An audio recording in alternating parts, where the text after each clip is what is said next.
남가족 여러분 반갑습니다. 아모스 선지자는 여호와께서 사자가 먹잇감을 움켜쥐고 포효하시는 것처럼 시온에서 부르짖고 계신다라는 말씀으로 그 선포를 시작했죠. 이어지는 말씀들은 이스라엘 주변 나라들에 대한 죄악을 지적하면서 그들을 심판하겠다 하시는 말씀이었습니다. 하나님은 이스라엘만의 하나님이 아니라 온 열방의 하나님이심을 나타내고 계신 것이죠. 하나님은 그분의 공의가 이스라엘뿐만이 아니라 온 세상 가운데서 나타나기를 원하십니다. 이제 2장에 들어서서 하나님의 심판의 말씀이 유다와 이스라엘을 향해 주어집니다.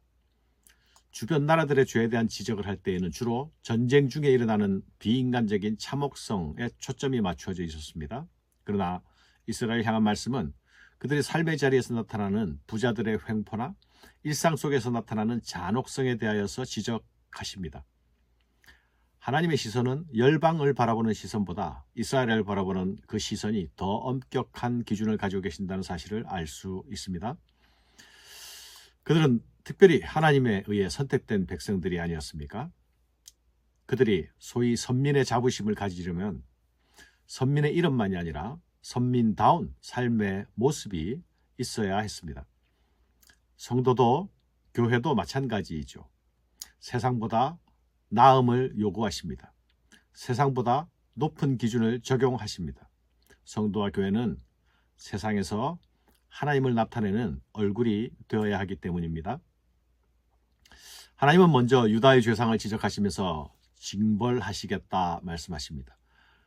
여호와께서 이와 같이 말씀하시되 유다의 서너 가지 죄로 말미암아 내가 그 벌을 돌이키지 아니하리니 이는 그들이 여호와의 율법을 멸시하며 그 율례를 지키지 아니하고 그의 조상들이 따라가던 거짓 것에 미혹되었음이라. 내가 유다에 불을 보내리니 예루살렘 궁궐들을 사르리라. 유다가 받고 있는 죄에 대한 지적은 무엇입니까? 하나님의 백성들이 여호와의 율법을 멸시했다, 그 율례를 지키지 않았다라고 말씀하시죠. 또한 조상들의 죄에 동참하여서 우상의 미혹에 빠졌다 말씀하십니다. 그 불의에 대하여 불의 심판을 내리겠다 하십니다. 언약 백성이라고 해서 하나님의 심판에서 예외가 되지 않습니다. 하나님의 심판은 공평하고 정의롭게 이루어집니다. 하나님의 백성들은 열방의 악행에서 떠나야 했을 뿐만 아니라 더 의로운 행위를 가져야 할 의무가 있었습니다. 하나님께서 그들 가운데 자신의 의를 드러내어 주시고 자신의 의에 대해서 가르쳐 주셨기 때문이죠. 그래서 그들에게 기대되는 수준은 더 높고 그들에게 물으시는 책임은 더 무겁습니다. 받은 은혜가 크고 받은 사랑이 크면 그에 대한 반응과 기대도 큰 법입니다. 하나님은 자신의 은혜와 사랑에 자기 백성이 반응하시기를 기대하고 계신다는 것입니다. 그러나 그들이 율법을 멸시하고 배척한 것은 하나님을 멸시하고 배척한 것과 같았습니다. 기대에 부응한 것이 아니라 기대에 반하는 행동을 한 것이죠. 또한 그들의 우상 숭배는 언약 백성들의 순결을 잃어버린 언약적 배반이었습니다. 이로 인해서 하나님은 내가 유다에 불을 내리겠다 말씀하십니다. 이스라엘의 죄에 대해서도 지적하시죠. 이스라엘에 대한 심판은 최고조로 달합니다. 2장에서 6장에 이르기까지 아주 방대한 분량으로 이스라엘에 대한 죄악의 고발이 이어집니다. 이는 아모스서의 실질적인 대상이 북이스라엘임을 보여주는 것이죠. 여호와께서 이와 같이 말씀하시되 이스라엘의 서너 가지 죄로 말미암아 내가 그 벌을 돌이키지 아니하리니 이는 그들이 은을 받고 의인을 팔며 신 한 켤레를 받고 가난한 자를 팔며 힘없는 자의 머리를 티끌먼지 속에 발로 밟고 연약한 자의 길을 굽게 하며 아버지와 아들이 한 젊은 여인에게 다녀서 내 거룩한 이름을 더럽히며 모든 제단 옆에서 전당 잡은 옷 위에 누우며 그들의 신전에서 벌금으로 얻은 포도주를 마심이니라. 이스라엘이 지적받는 죄상들이 무엇입니까? 부와 힘을 가진 자들이 법을 가진 자들과 결탁하여서 힘없고 가난한 자들을 압제한 것입니다. 이런 죄악은 오늘 우리가 사는 세상에서도 흔히 일어나고 있는 일들이 아닙니까? 이스라엘은 신 한 켤레 값에 사람을 팔아넘겼습니다. 아버지와 아들이 한 여인에게 대달릴 정도로 성적으로 문란해졌습니다. 가난한 이들의 옷을 저당잡고 억울한 이들이 눈물을 흘릴 때에 그들은 포도주를 마시고 있었습니다. 하나님의 백성다운 모습은 찾아볼 수 없고 세상 상식에도 못 미치는 수준 이하의 도덕적 모습을 보였습니다. 하나님은 너희가 내 거룩한 이름을 더럽혔다고 말씀하고 계시죠.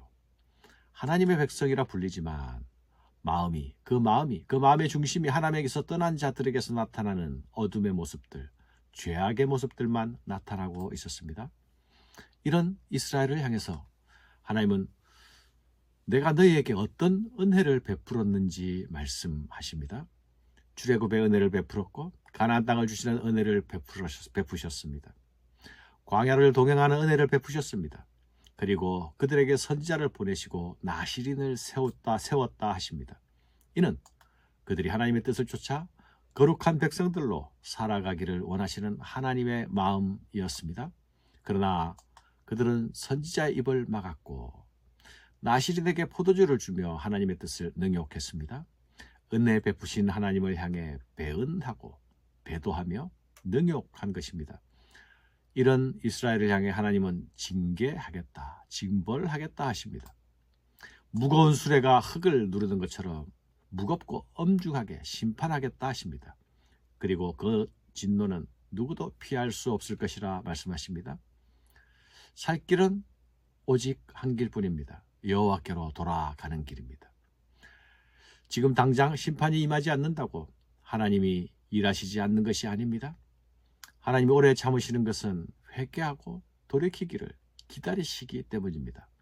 벌거벗고 도망가는 날이 이르게 되면 이미 때가 늦은 것입니다. 사랑하는 여러분, 우리는 하나님의 은혜를 받은 자들이 아닙니까? 은혜는 값없이 주어지지만 하나님은 우리의 반응을 기대하십니다. 은혜 받은 자는 은혜를 알지 못하는 자들과는 달라야만 합니다. 은혜를 아는 자들만이 은혜 주신 분에 대해 사랑으로 반응할 수 있습니다. 하나님은 우리가 그 사랑에 반응을 하기를 기대하십니다. 이것이 언약관계 안에서 기대하시는 하나님의 기대입니다. 세상이 상식을 잃어버리고 세상이 도덕이 실종된다 하더라도 우리는 달라야 하는 것이죠. 우리가 다르지 못할 때에 우리의 존재 의미가 없어지는 것입니다. 우리가 세상과 같아질 때에 하나님의 근심은 깊어지십니다.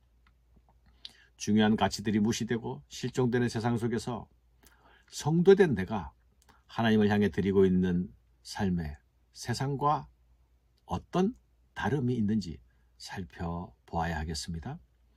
이스라엘 자손이 과연 그렇지 아니하냐라는 이 하나님의 질문에 우리는 어떤 답을 올려드릴 수 있을까요? 내 마음의 소원만으로가 아니라 내 삶의 내용과 열매로서 아멘으로 화답할 수 있어야 하겠습니다. 감사합니다.